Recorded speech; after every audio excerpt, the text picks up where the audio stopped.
He had everything a man could want, and he threw away the only thing that mattered. Kang Ji-tae built an empire on fear, loyalty, and the unshakable belief that he was always right. But on one cold evening in Seoul, standing frozen on a marble sidewalk outside a glittering charity gala, he would discover that the most powerful man in the city had been living the biggest lie of his life. Because the woman he divorced, the woman he accused, humiliated, and discarded, was standing 20 feet away. And she wasn't alone. The small boy beside her had Ji-tae's eyes. If this story already has your heart pounding, stay with us. Watch until the very end. Hit that like button and drop a comment telling us what city you're watching from, because I want to see how far this story travels. Now let's go back to the beginning, to the night everything broke open. The gala had been Seo Hyun-woo's idea. Ji-tae had resisted it the way he resisted most things that required him to smile at people he despised, which was, increasingly, everyone above a certain income bracket. But Seo had pressed the point over lunch 3 days earlier, sliding the embossed invitation across the table with 2 fingers like he was presenting evidence at trial. "You haven't been seen publicly in 4 months," Seo had said. "People are starting to talk." "Let them." Ji-tae. A pause. The kind of pause Seo used when he wanted to say you're being an idiot without actually saying it. "The Minjun acquisition closes in 11 days. The board needs to see you healthy, engaged, and preferably not looking like you haven't slept since the previous administration." Ji-tae had picked up the invitation, looked at it for exactly 3 seconds, then set it down. "I'll go for an hour." That had been 73 minutes ago. Now he stood near the rear exit of the Grand Seohan Hotel's main ballroom, a glass of mineral water sweating in his hand, watching 150 of Seoul's most carefully manicured people congratulate each other on their generosity. The charity tonight was something involving children's hospitals. Ji-tae had written a check the size of a modest apartment because it was easier than reading the brochure. He was not a man who enjoyed being looked at, which was inconvenient because he was always being looked at.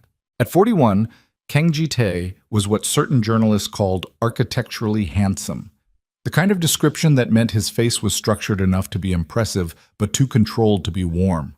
Sharp jaw, careful eyes, the particular stillness of a man who had learned, young, that showing anything on your face cost you something. His charcoal suit was cut in Milan. His watch had no visible brand marking because the people who needed to know already knew. He stood the way men stand when they have spent 20 years ensuring that no one, anywhere, could ever catch them off guard. He was at that moment profoundly off guard. It had started with the cold.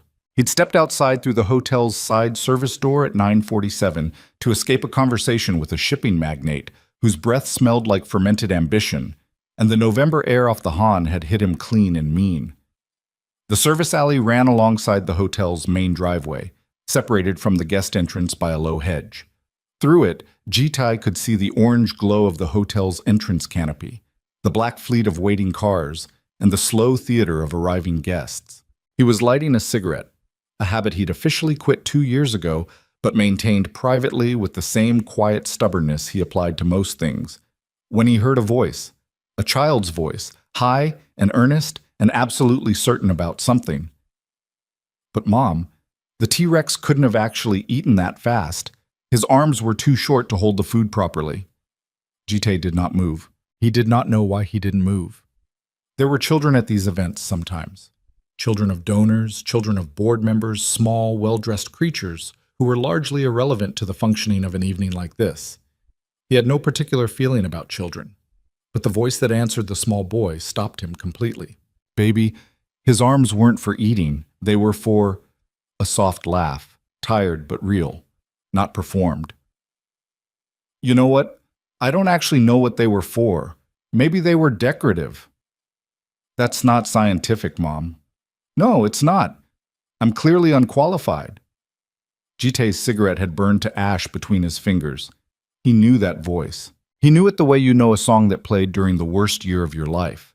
Not by choice, not by effort, but because it had gotten into something deeper than memory. He knew the particular cadence of it, the way it lightened at the end of sentences when it was trying not to laugh, the way it got quieter when it was actually happy, as if happiness was something worth protecting from the noise. He told himself he was wrong. He stepped to the edge of the hedge. The woman crouching in front of the small boy was pulling the child's jacket closed against the cold, her fingers working the zipper with the practiced efficiency of someone who had done this 10,000 times. She was wearing a simple dark dress, understated against the sequined parade of gala guests, deliberately so. Her hair was natural, pulled back loosely. She wasn't wearing the kind of jewelry this crowd wore. She wasn't trying to look like she belonged here. She looked like she was just cold and trying to get her son warm before going inside. The boy was maybe 3 years old. He was talking constantly, something about Cretaceous period dental structure, and the woman was zipping his jacket and nodding with the expression of someone who was genuinely impressed by information she did not fully understand. Jite watched her hands. He had always known her hands. The way she used them when she was explaining something she cared about, fingers spread and animated. The way she'd press one palm flat to her sternum when she laughed hard enough to make it physical. She finished with the zipper and tilted her head at the boy and said something Jite couldn't hear, and the boy erupted in a protest that carried clearly across the hedge.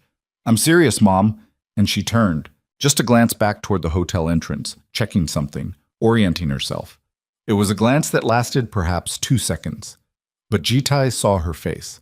The world did not slow down. That was the lie they told in films, that shock arrived like a suspension of time. What actually happened was the opposite. Everything sped up, his heart rate, his thoughts, the particular mathematics of what he was seeing. Nia, 3 years. Nia Adeyemi was standing 20 feet away from him, crouched on a hotel driveway in Seoul, zipping a small boy's jacket shut against the November cold. She hadn't seen him yet. For a window of approximately 4 seconds, Jite could have walked back through the service door and spent the rest of his life never knowing what he'd seen. That was a real option. He understood it clearly, even in that fractured moment. He could choose to not know. Then the boy looked up, directly at Jite through the gap in the hedge, with dark, bright eyes and the particular seriousness of a child who doesn't fully understand why adults stand still like that. And Jite saw his own eyes in a 3-year-old's face. His lungs stopped functioning correctly. Nia's head turned to follow her son's gaze. The moment she recognized him, the change in her face was total and instantaneous. Every careful thing she'd built into her expression, the ease, the warmth she'd been carrying for her son, collapsed. What replaced it wasn't anger, though that came a half-second later. The first thing was terror, pure and animal and completely unguarded because she hadn't had time to hide it. She grabbed the boy. Not roughly, she was never rough with him, but her arm came around him with a speed that spoke of something practiced, the specific reflex of a woman who had spent 3 years knowing what she would do if this moment came. She picked up the child, turned on her heel, and walked fast toward the hotel entrance. Jite stepped through the gap in the hedge without thinking. "Nia." She didn't stop. "Nia." His voice came out strange to him, lower than intended. The voice of a man who did not know what he was asking for but was asking anyway. She stopped at the base of the hotel steps. Her back was to him. Her hand was over the boy's ear, pressing his head gently against her shoulder. A gesture so instinctive and protective it hit Jite somewhere physical, somewhere under his ribs. She didn't turn around when she spoke. "Don't." Her voice was steady, carefully, deliberately steady. "Jite, don't." "How long have you been in Seoul?" "That is not a question you get to ask me." Jite stopped. He could not finish the sentence. Not here, not in a hotel driveway, not when he didn't know anything yet, except that the numbers were right and the eyes were wrong because they were his and they were on another person's face. "I need to." "You don't need anything from me." She turned then, but only halfway, her profile toward him, the boy still tucked against her shoulder. "We are going inside. We are going to say hello to the hospital director, who is a friend of mine, and then we are leaving. You are going to go back to whatever you are doing, and you are going to leave us alone." "Nia." "He is 3 years old," she said, quiet, precise as a blade. "And I have raised him alone for 3 years, so whatever you are about to say, don't. Not here. Not tonight." She walked up the steps and through the glass doors, and the hotel swallowed them both. Jite stood at the base of the steps for a long time. The November wind moved past him. Guests arrived and departed around him. A valet looked at him twice, uncertain. He didn't notice any of it. He was doing arithmetic that had no clean answer. 3 years. The divorce had been finalized 3 years and 2 months ago. The boy was 3. The terror on Nia's face when she saw him had not been the terror of someone being caught in a lie.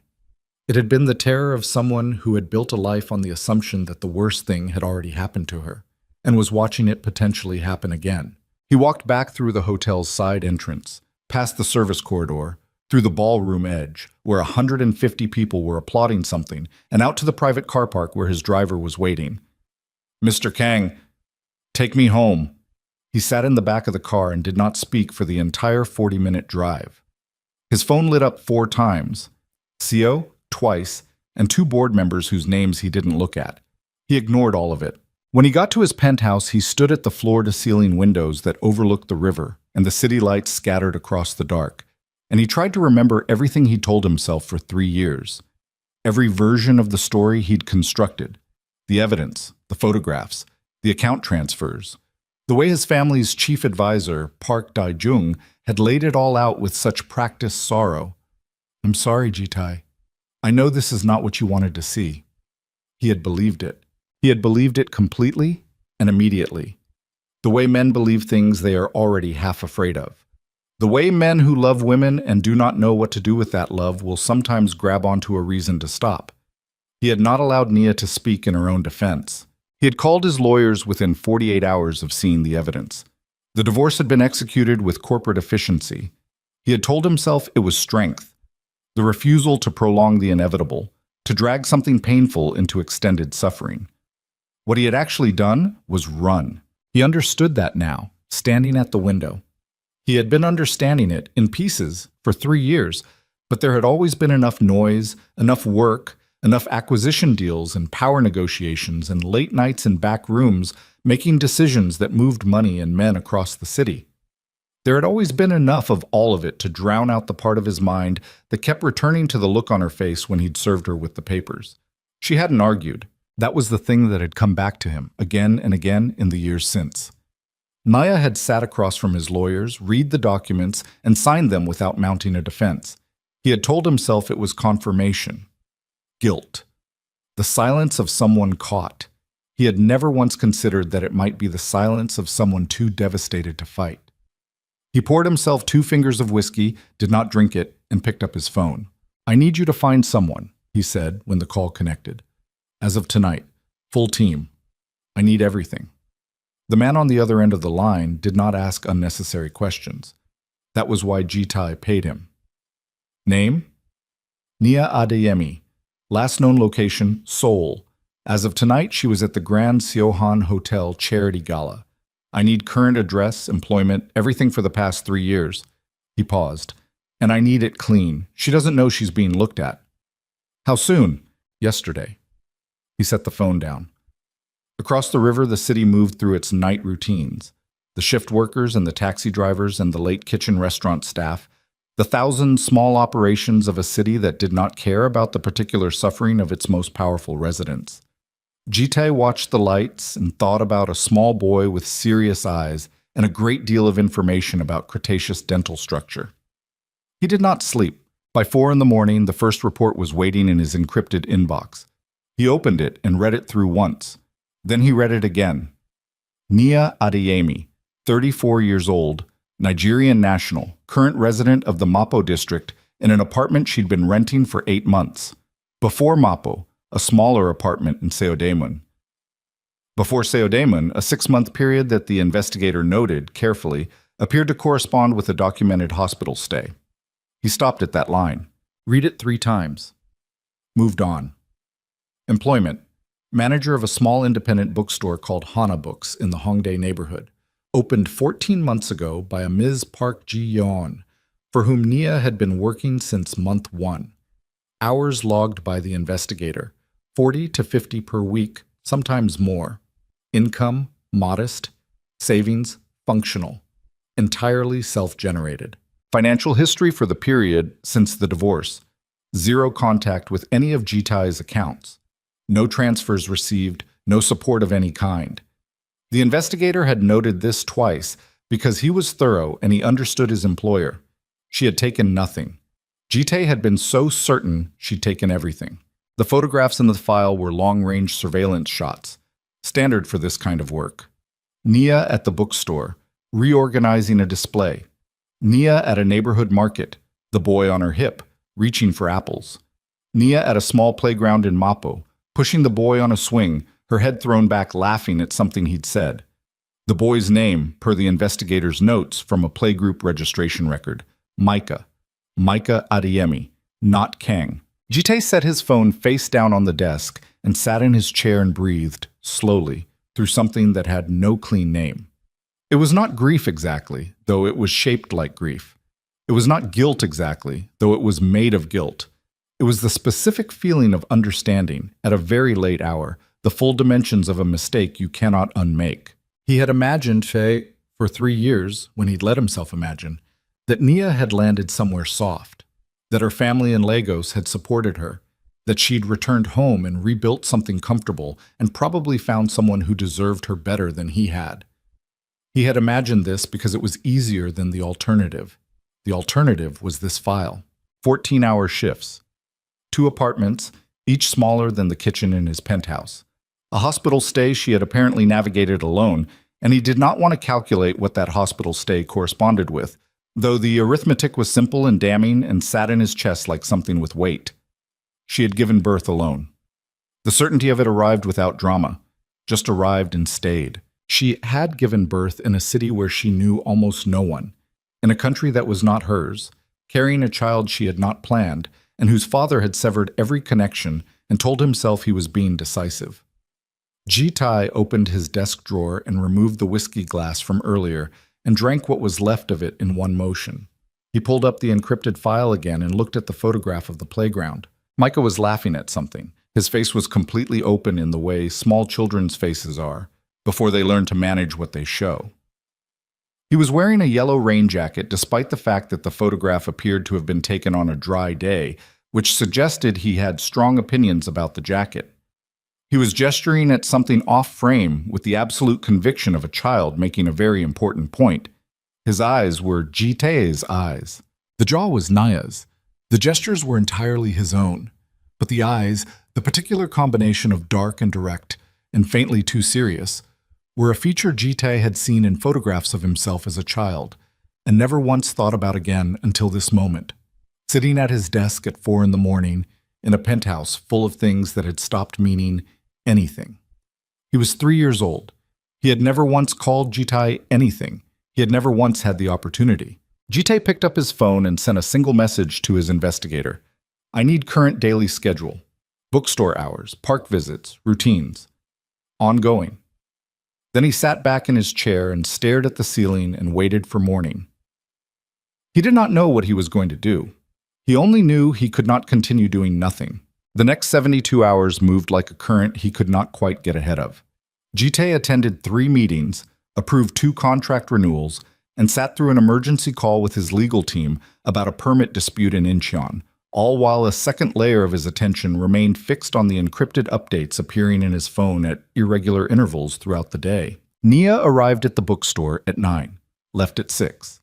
Picked Micah up from a small daycare center 3 blocks from the shop at 6:15, sometimes stopped at the market.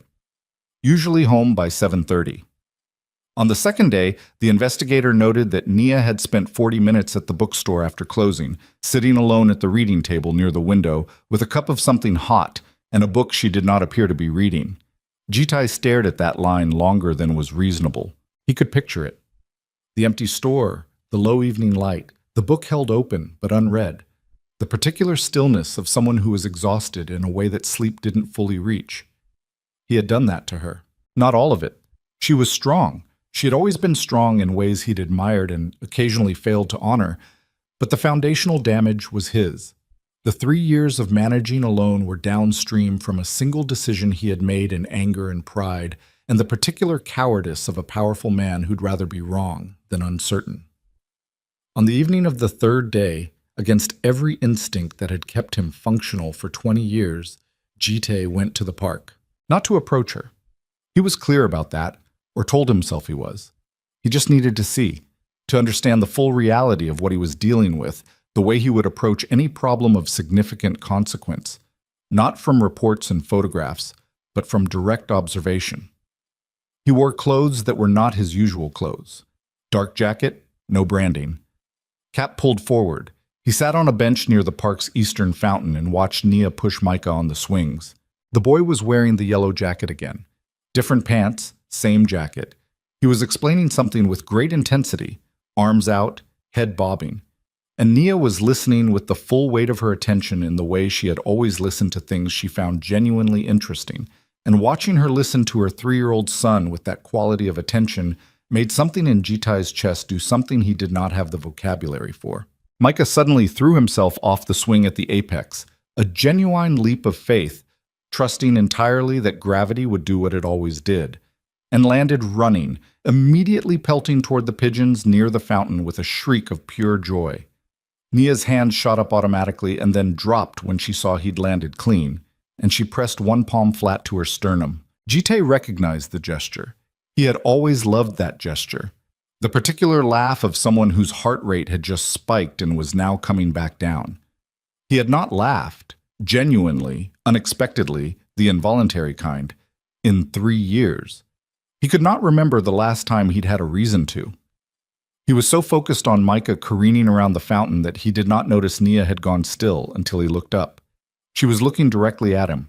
For a moment, neither of them moved. Then Nia stepped between him and Micah, not threatening, controlled.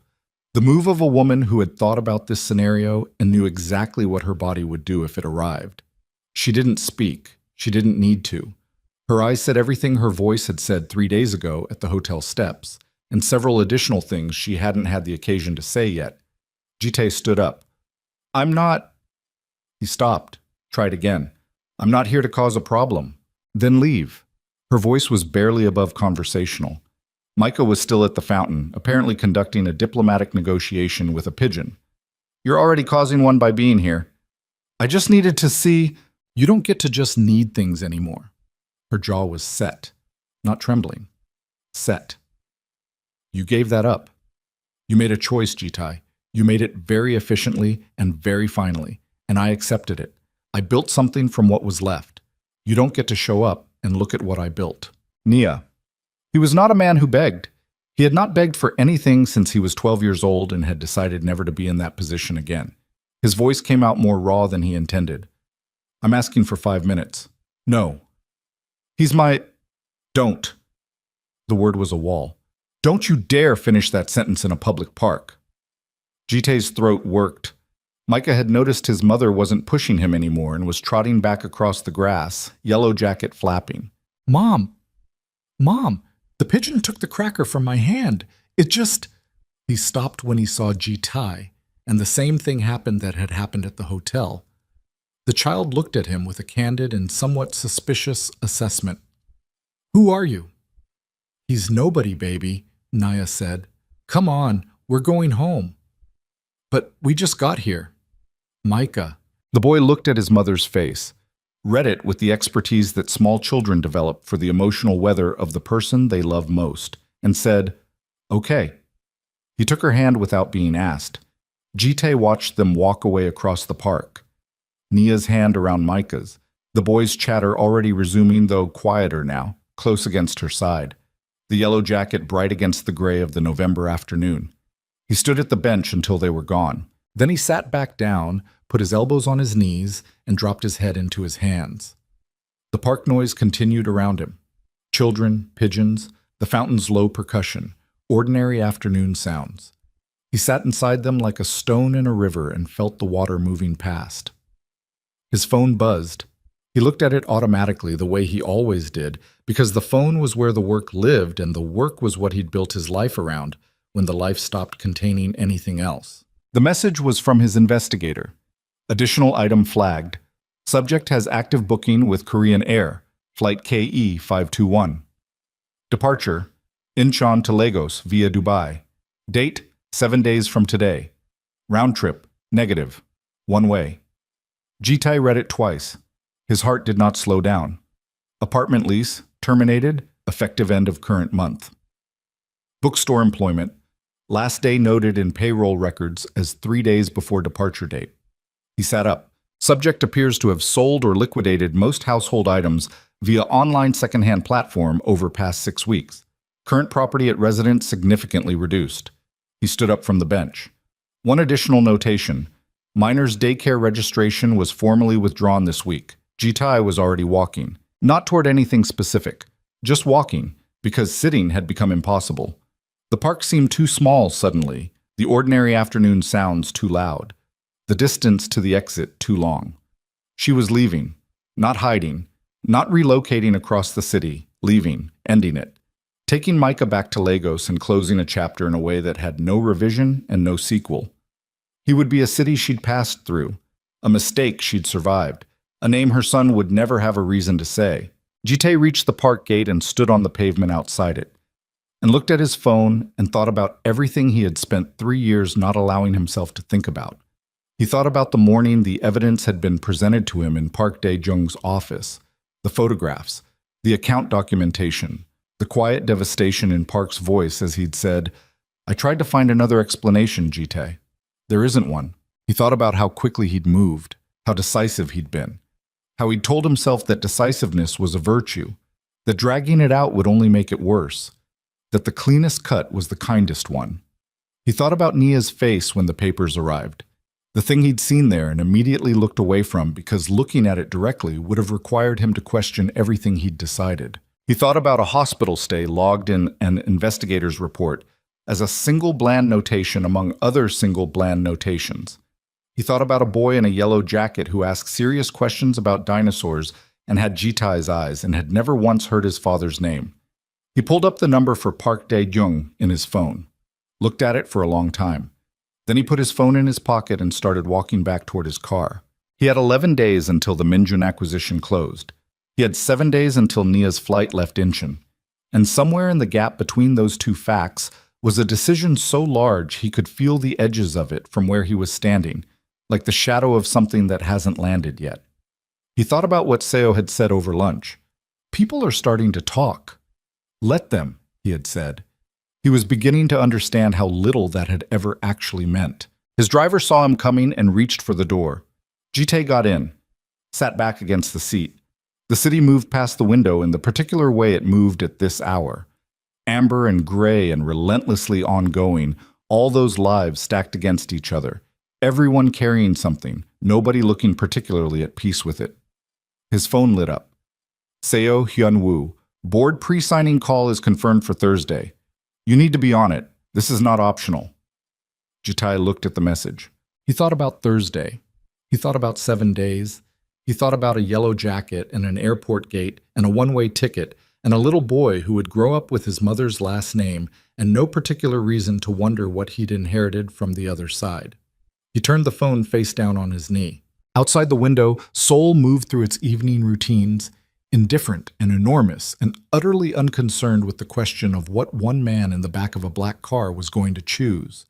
But the choosing was coming, and Ji-tae, for the first time in 3 years, was not going to look away from it. Back. Across the city, in a Mapo apartment growing smaller by the day as boxes filled the corners, Nia was reading Micah, his third dinosaur book of the night, when her phone screen lit up briefly with a name she hadn't seen in 3 years.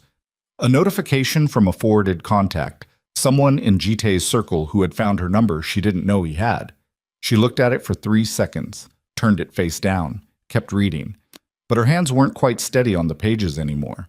The call to Park Dae-jung happened at 7 the next morning. Jitae had been awake since 2. He'd stopped pretending to sleep around 4, made himself coffee he didn't drink, and spent the remaining hours sitting at his desk with the investigator's file open on one screen and Park's contact information open on the other, doing the particular kind of thinking that isn't really thinking so much as circling. The same territory, the same questions, the same jagged edge you keep almost touching and pulling back from.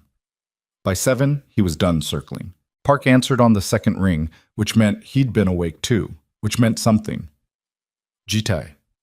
Warm, familiar. The voice of a man who had known Jitae since he was 19 and had always made that history sound like a gift. I heard you made quite an exit from the Seohan Gala. Seo called me. I need to see you. A pause. Shorter than it should have been. Of course. Lunch? Now. Another pause, longer this time. Is everything all right? Jite looked at the investigator's file, at the line about the hospital stay, at the photograph of Micah in the yellow jacket.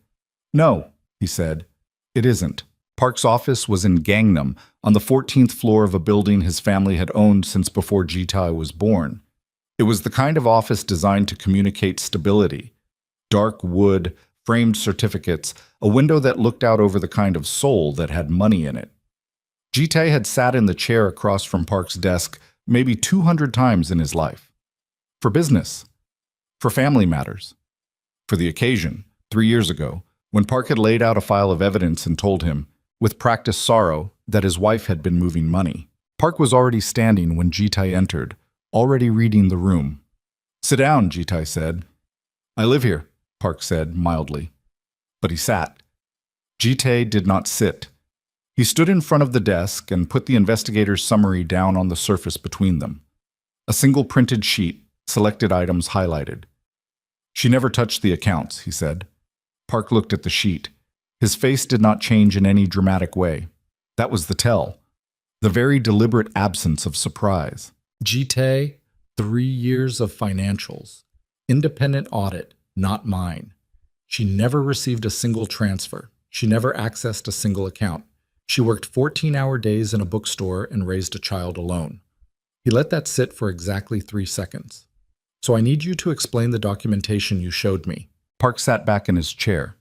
He was 62, broad-shouldered, with the careful eyes of a man who had spent 4 decades managing situations. He did not look like someone who'd been caught. He looked like someone who had prepared for this conversation and decided how to have it. You were in pain, Park said. You were... Don't. Jitae's voice came out flat and very cold. Don't explain to me what I was. Answer what I asked. The documentation was real. It was fabricated. It was... Park stopped. Exhaled through his nose. The gesture of a man who has decided the version he's been telling is no longer serviceable. It was constructed, from real components, selectively. The room was very quiet. Jitae had known it, on some level, since 4 in the morning. The body sometimes understands things before the mind is ready to arrange them into sentences. But hearing it said, the word constructed, delivered in Park's measured boardroom cadence, did something to the air in the room. Why? Jitae said. Not a question. A demand issued in a single syllable. Park's jaw moved. Your mother, my mother has been dead for 6 years. Before she died. Park's eyes came up. She asked me to look after you, to protect the family's interests. Nia was... He paused, choosing. She was not what your family had planned for you, her background, the cultural distance, the way you changed when you were with her. He said it plainly, as if plain delivery might make it land as reason rather than malice. You were distracted, softer. You were making decisions based on emotion rather than, I was happy. Jitae said it quietly. That's what you're describing. Park didn't answer.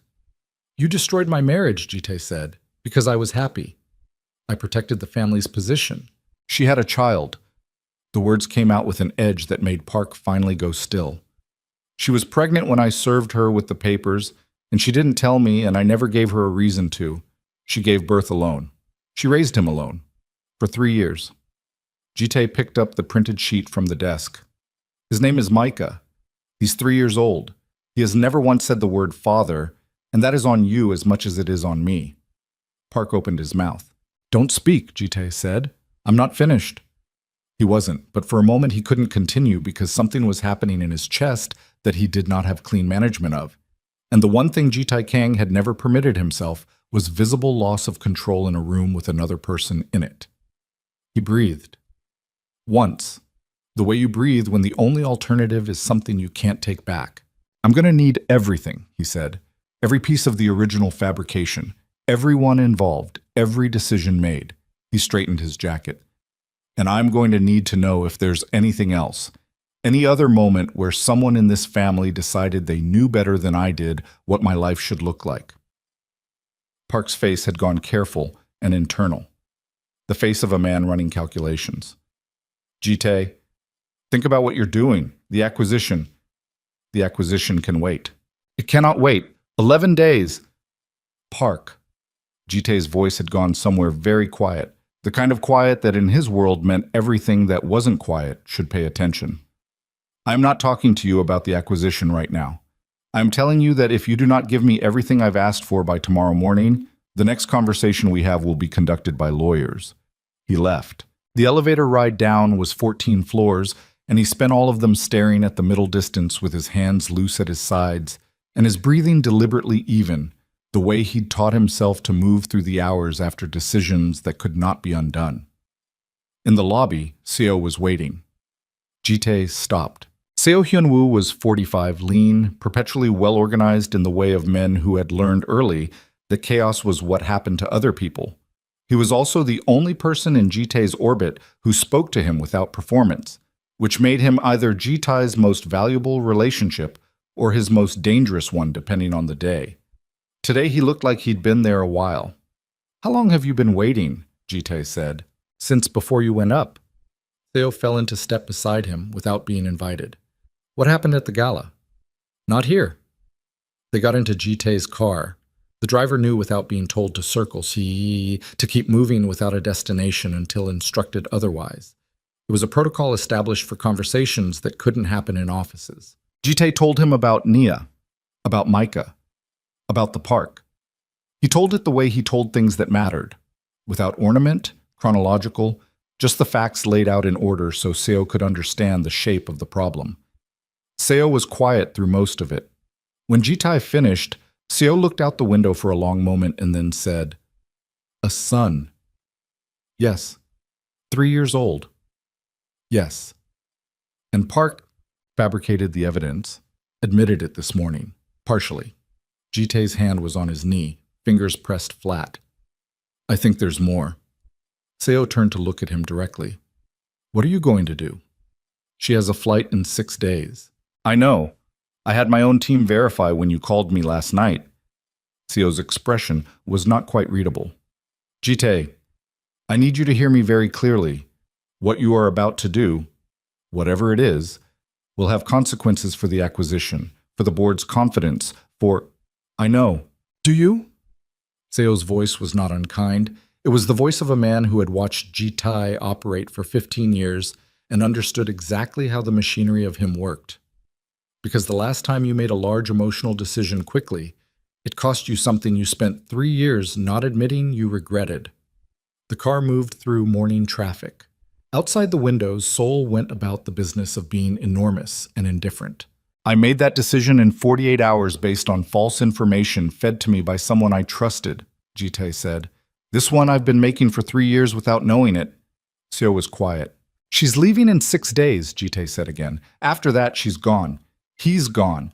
And I spend the rest of my life knowing that I had a son who grew up without his father because I was too—" He stopped. The word he needed wasn't one that came easily. "Because I was too much of a coward to look at the evidence that didn't fit." The car moved. "What do you need from me?" Seo said finally. "Keep the board off my back for 72 hours. "I can do 48. "Then 48. Seo nodded once, the nod of a man who has made his peace with the situation and is now entirely in operational mode. "And the acquisition?" Jitai looked out the window. He did not answer. That afternoon, Jitai did something he had not done in 3 years. He went to a pharmacy. He stood in the aisle for 4 minutes, which was 3 minutes and 45 seconds longer than he typically took to make any decision, before locating what he needed. He paid cash. He wore the cap he'd worn to the park. The DNA test kit was the kind sold for personal use, not the clinical variety, but sufficient for the purpose he needed it for. The purpose specifically being certainty. He already knew what the result would be. The eyes, the timing, the specific terror on Nia's face that first night. None of it left serious room for doubt. But Jitai had built 20 years on the principle that certainty earned was different from certainty assumed, and he was not going to make another move of any significance based on what felt true. He needed what was true. The question was the sample. He did not let himself examine too closely what he was doing, because examining it closely would require him to describe it in words that were not comfortable, and he was not in a position to be comfortable right now. He drove to Hongdae and parked 2 blocks from the bookstore. He sent a text from a secondary number to the investigator asking for a window, a time when Nia would be occupied in the back of the store, when Micah was in the front play corner that apparently existed for small customers. He waited 20 minutes. The investigator sent back, "Now, 15-minute window. Daycare pickup isn't until 6. Jite sat in the car for 30 seconds. Then he got out. The bookstore was small and warm and smelled like old paper and something baked. There was a coffee corner near the entrance, a pastry case, the kind of place that worked hard to feel like the opposite of the world outside. Jite stood in the entrance long enough for his eyes to adjust and to locate Micah immediately, in the children's corner to the left, sitting on a low cushion with 2 books open in front of him, conducting what appeared to be a very serious comparison.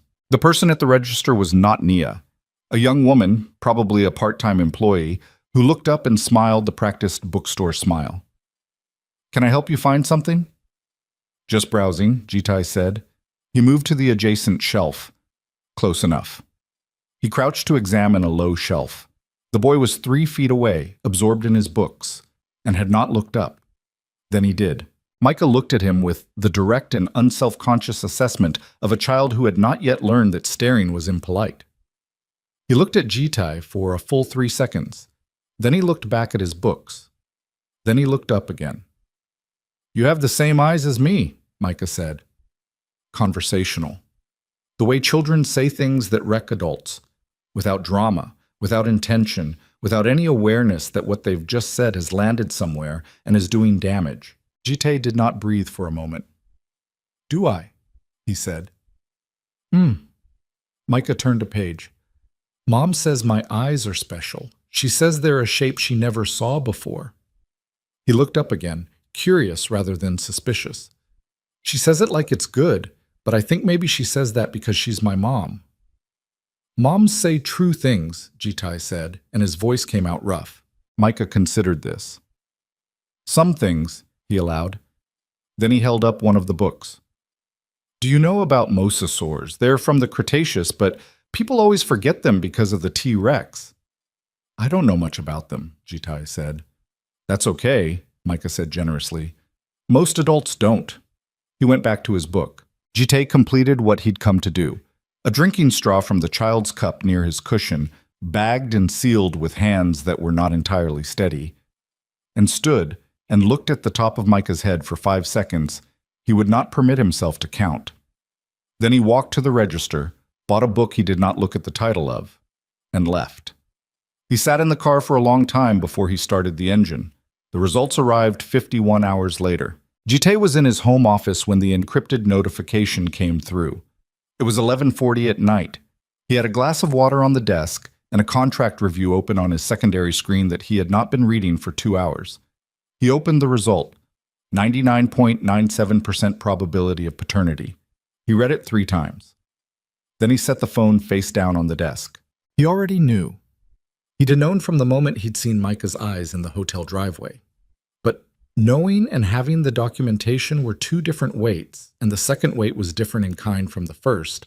It was the kind that made it permanent, that removed the last theoretical exit ramp, that converted what had been a wrenching emotional reality into an undeniable legal and biological fact. Micah Adeyemi was his son. He had a 3-year-old son who called himself Adeyemi and slept in an apartment in Mapo and knew an unreasonable amount about mosasaurs and was going to be on a plane to Lagos in 5 days. Jite stood up. He walked to the window. The city was quieter at this hour. Not quiet. It was never quiet, but the frequency was lower, the lights more scattered. The particular density of human intention that made Seoul feel pressurized during the day had thinned to something more navigable. He stood at the window and let the full weight of it settle. He thought about what he owed Nia, which was, by any honest accounting, more than he could repay. He thought about what he owed Micah, who had not asked for any of this, and whose entire existence had been shaped by a lie someone else told and a decision Jite had made too fast in a room full of fabricated evidence. He thought about 5 days. Then his phone lit up with a message from the investigator. Update. Subject's bookstore, Park Ji-yeon, owner, has listed the lease for subletting effective next month. Source says Nia's last day is confirmed for 3 days before departure. Additional, apartment building manager received formal notice of termination today. Subject has also posted final sale listings for remaining furniture items. Jite read the message. One more item. Airline booking confirmed. Seat assignments for 2, adult and child. Checked baggage. 3 bags. He set the phone down. 3 bags. 3 years of a life compressed into 3 checked bags and a one-way ticket. He picked the phone back up and dialed Seo. Seo answered on the first ring, which meant he'd been awake too. The board call, Jitai said. Thursday, you know this. I'm going to need you to represent on my behalf. Silence. The specific quality of Seo's silence when he was controlling a reaction. Jitai, I know what I'm asking. Do you? It was not really a question, because what you're asking me to do is tell the board of a $12 billion acquisition that the chairman is unavailable for the pre-signing call because he stopped. Because what exactly? What do I tell them? Jite looked at the city. Tell them something came up, he said, something personal. They will not accept that. Then tell them the truth, that there is a matter of family that requires my presence and that I trust the process I've built to function without me for 72 hours. Jite, they will delay. They may pull out entirely. This deal took 4 years. I know how long it took. Then, Seo. He said it the way he said things when the decision was made and the conversation had shifted from deliberation to execution. 5 days. That's all the time there is.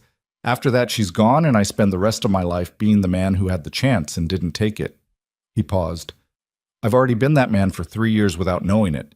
I'm not doing it again with full information. Another silence. Longer. All right, Seo said. All right? I'll handle the board call. A pause. But Jite, whatever you're going to do it right. Don't go to her with lawyers. Don't go to her with money. Don't go to her with anything she can interpret as the version of you she's already decided you are. Jite was quiet. She's terrified of you, Seo said. Not cruelly, as fact. Not because you're dangerous, because you hurt her in a way that she trusted you not to, and she spent 3 years making herself unhurtable, and now you're standing outside the walls she built, and you need to understand that before you do anything. The line was quiet for a moment. I know, Jite said.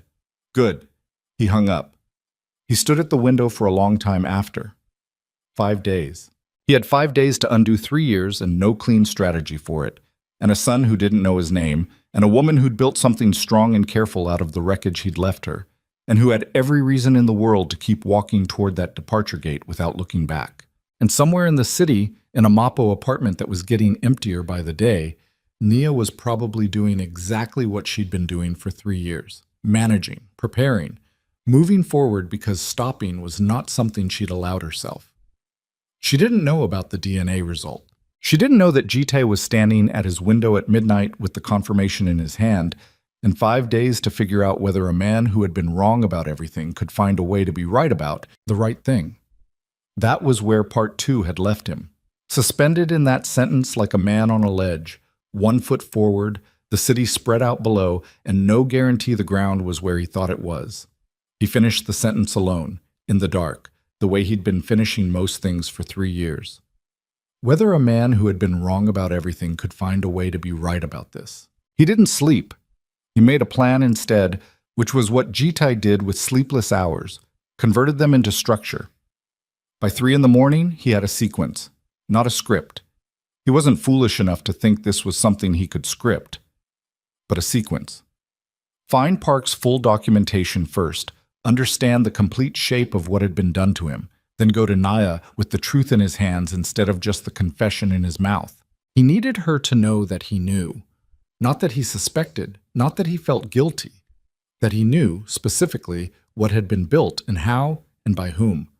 Because Nia was not a woman who responded to sentiment without evidence. She never had been. She was the kind of person who needed the architecture of a thing explained before she could trust the foundation. And Jite had spent enough years loving her, even through the 3 years of trying not to know that walking in with only feelings was walking in empty-handed. He needed the files. Park's files.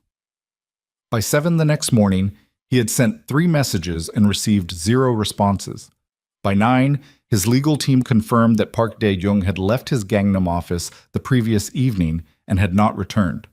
His personal phone went to voicemail on the first ring. The specific voicemail of a phone that had been turned off, not missed. By 10:15, Ji-tae was standing in the lobby of Park's building with 2 members of his security and the particular expression that made lobbies clear themselves of ambient personnel. The building manager, a nervous man in his 50s who clearly recognized Ji-tae and clearly wished he didn't, confirmed that Mr. Park had vacated his 14th floor office the previous evening with 2 associates and several boxes of materials. He had surrendered his key card. He had left a brief letter of resignation addressed to the building management company. Ji-tae read the letter. It was 4 lines. It said nothing. He stood in the emptied office for 11 minutes. The desk had been wiped. The filing cabinets were open and bare. The framed certificates that had hung on the wall for 20 years had left pale rectangles on the paint where they'd been. The window still had its view of Gangnam. All that careful, curated prosperity spread below like something that could be owned. And Ji-tae stood in front of it in a room that used to contain a man he'd trusted and now contained exactly nothing. Park had run, which meant there was more. Ji-tae called his head of security from the elevator. "I need you to pull everything. Bank movements, travel bookings, communications, anything in the last 72 hours. I want to know where he's going, and I want to know what he took with him." "Already running," the man said, which was why Ji-tae paid him what he paid him. "And I need you to find out who else was in the room," Ji-tae said. 3 years ago. Park didn't do this alone. He's not capable of this level of financial fabrication without someone who knows my accounts. Find the name." He hung up. He was in the car when the next call came, not from his security team, from a number he didn't recognize, local sole prefix, no name attached. He almost didn't answer. Then something made him. "Mr. Kang." The voice was a woman's, young, controlled, with the specific careful diction of someone who had rehearsed the first sentence extensively. "My name is not important. What's important is that I worked in Park Dae-jung's office for 4 years and I kept copies of things I was told to destroy." Ji-tae was very still. "Why are you calling me now?" he said. "Because he's gone, and what he left behind is your business to deal with, not mine to carry." A beat. "And because I have a daughter, and what was done to that woman was—" She stopped. Restarted. "I kept copies. I want immunity in writing before I hand them over. Nothing criminal on my end. I was an assistant. I filed what I was told to file. But I want it in writing." "You'll have it within the hour," Ji-tae said. "Where are you?" They met in a coffee shop in Yongsan. The woman was maybe 30, dressed plainly, with the look of someone who had not slept and had decided to stop caring about that. She had a flash drive in her coat pocket and a manila envelope on the table in front of her, and she slid both across to Ji-tae without ceremony when his lawyer's preliminary documentation cleared on her phone. "The drive has the digital copies," she said. "The envelope has the originals he missed. He thought he'd gotten everything out of the secondary filing system, but there was a physical backup I maintained separately that he didn't know about." Ji-tae picked up the envelope. "Tell me what's in it," he said. She wrapped both hands around her coffee cup. "The original evidence was constructed by Park and your former financial director, a man named Oh Sung-min, who left the company 8 months after your divorce and now runs a consulting firm in Busan." She said it steadily.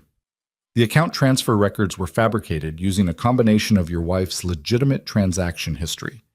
There were some, small amounts, normal household spending, overlaid with falsified documentation from a shell account that O set up in her name without her knowledge." Ji-tae looked at the envelope in his hands. "The photographs," he said. "Composite. The timestamps were real. Your wife was at those locations on those dates. The accompanying figures were not the people they were represented to be." She paused. "It was thorough work, the kind that holds up if nobody questions it too hard." "I didn't question it," Ji-tae said. "No," the woman said. She did not say it unkindly. She said it the way you confirm a fact that everyone in the room already knows. "Why?" Ji-tae said. "Park gave me a reason. My mother. Family interests." What was Oh Sung-min's reason? Money. Park paid him substantially, and I think— She hesitated. I think Oh had his own feelings about your wife, nothing I can prove, but there were comments over time. The kind men make when they've decided a woman is a problem before they've met her. Jitai set the envelope on the table. He pressed one hand flat to the surface, the way he did when he needed a physical anchor point. The coffee shop moved around them. Orders called out, chairs scraping, the ordinary percussion of a public place entirely uninvested in what was happening at this table. Is there anything else? He said. The woman hesitated, just briefly, the hesitation of someone deciding whether to say the next thing. There was a second phase, she said. Jitae looked at her. After the divorce finalized, Park had someone monitoring her, not intensively, but periodic checks. He wanted to confirm she'd left the country. She looked at her coffee. When the monitoring came back showing she was still in Seoul and that there was a child, he made a decision to let it continue, to not tell you. Her voice was careful and even. That was its own decision, separate from the fabrication. He knew. For at least 2 years, he knew there was a child, and he chose not to tell you. The room did something strange. Jitae had a particular experience of time in moments of significant shock. Not the cinematic slow motion, but the opposite, a kind of compression, where the present moment became very dense and small, and everything peripheral dropped away entirely. He had felt it the night the fabricated evidence was first shown to him. He felt it now. Park had known about Micah for 2 years. 2 years of Micah's life. 2 years of Nia managing alone. 2 years of the boy learning to walk and talk and develop strong opinions about extinct marine reptiles. 2 years that Jitae had spent in this city, accessible, present, capable of being a father if only someone had allowed him the information required to be one. Park had known, and had filed it away as a containment issue. Jitae stood up. The immunity documentation will be in your inbox by end of day, he said. Don't discuss this with anyone until you hear from my lawyers. He left the coffee shop. He did not remember getting into his car. He was aware of being in it, moving through traffic, his driver's eyes checking the rearview mirror with the frequency of a man who understood that something had shifted significantly. Anywhere specific, Mr. Kang? Jitae looked out the window. Drive, he said. He opened the manila envelope. He read for 40 minutes while the car moved through Seoul without direction. He read carefully, the way he read everything that mattered, not for the emotional content, but for the structure, the timeline, the specific mechanics of how it had been done. He needed to understand the machine before he could dismantle it. He needed to understand the machine before he could bring it to Naya, because bringing her anything less than the complete documented truth was bringing her nothing. What he found in the envelope was complete, and it was documented, and it was, in its total form, the most precise portrait of a betrayal he had ever seen. Park Dae-jung had known him for 22 years. He had spent some portion of those 22 years deciding that Jitae's happiness was a management problem. Jitae closed the envelope. He thought about Nia, about the specific quality of her silence when she'd stood at the top of the hotel steps 3 nights ago, her back to him, her hand over Micah's ear, the controlled steadiness of a woman who had survived something and organized herself around the survival. She did not know that there was documentation. She did not know that he now had the proof. Not just the suspicion, not just the guilt, but the actual architecture of what had been done to them both. He needed to bring it to her. He needed to bring it to her today, because 4 days was no longer a comfortable margin, and he had spent enough of this situation operating on the assumption that there was more time than there was. Take me to Hongdae, he said. The bookstore had a hand-lettered sign in the window, closing sale, all titles 30% off. Jitae stood on the pavement outside and looked at the sign for a long moment. It had been there since yesterday, per the investigator. The owner, Park Ji-yeon, had made no secret of the closure. The neighborhood knew. He went inside. The afternoon was quiet. 3 customers browsing, the young part-time employee at the register, and Naya, at the back of the store, on her knees in front of a low shelf, packing books into a box with the methodical care of someone packing things they love and intend to take with them. She heard the door and didn't look up. We're closing in 20 minutes, she said. Sale prices are marked. Jite stood in the entrance. She looked up. The sequence of her face was quick and total. Recognition, then the controlled door slamming shut behind it, then something underneath the door that she could not fully suppress because she hadn't had time to prepare for him being here. She stood up slowly. Her hands were dusty from the shelves. "You need to leave," she said. "I need 10 minutes.